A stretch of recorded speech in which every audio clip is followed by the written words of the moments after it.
President Trump has said for now he is not ruling out sending troops on the ground, but not everyone agrees with this. For the view from the former CIA boss and the lead general who oversaw US troops in Iraq, Euronews' Mairead Gwynne-Jones spoke to General David Petraeus. She started by asking him if he expected a Venezuela scenario in Iran. I think the answer to that is yes, and I think that it is possible, it's conceivable. I don't know that it is the most likely outcome. So again, I think we have to be cautious about our hopes that a pragmatic figure could emerge. It's by no means impossible. Karim Sajipour, the great Iranian analyst here in the United States, has noted that it used to be that the regime was comprised of 80% true believers, true ideologues, hardliners, and 20% charlatans are called. They're just basically opportunists trying to get what they can by being part of the regime. But now it's 20% hardliners and 80% charlatans. So the possibility is there, certainly, that someone could emerge who might say, look, Mr. President, you're right. What the nuclear program and the arming of proxies and our killing of Americans and Arabs and Israelis has brought us is ruin. And we see the error of our ways and we want to sail straight. We want to get along with our neighbors and those in the region and with you, and we're willing to give up our aspirations in all these cases. That would obviously be a very dramatic departure.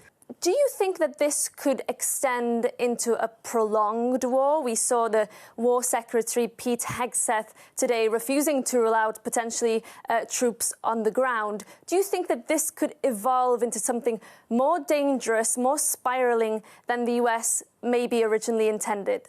No, I think the president and the secretary and others have been very clear that we're not going to put boots on the ground.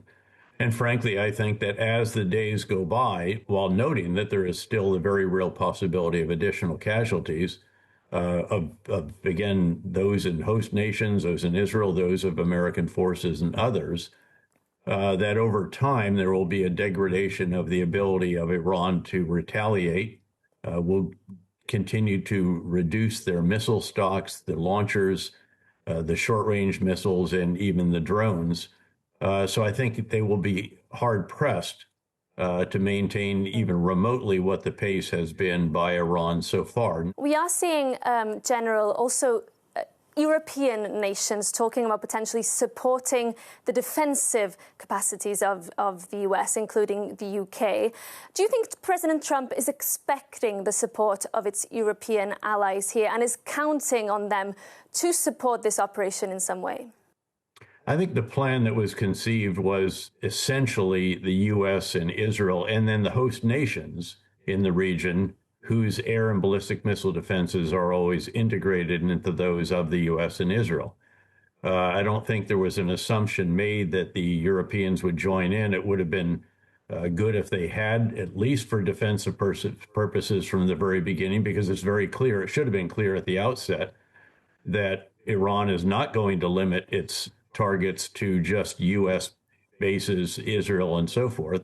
It's going after civilian targets, airfields, ports, and so forth in the Gulf states and beyond, and reaching as far as Cyprus, as you noted.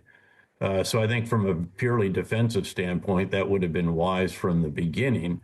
The question now is whether or not they go on the offensive and start contributing to taking down the retaliatory capabilities of the U.S. and Israel. Finally, General, is that something that you can foresee happening, European nations joining in a more offensive capacity?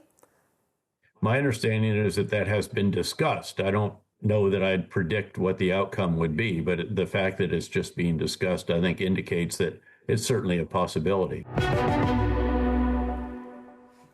And you can catch the rest of that interview with General David Petraeus on Euronews' 12 Minutes programme.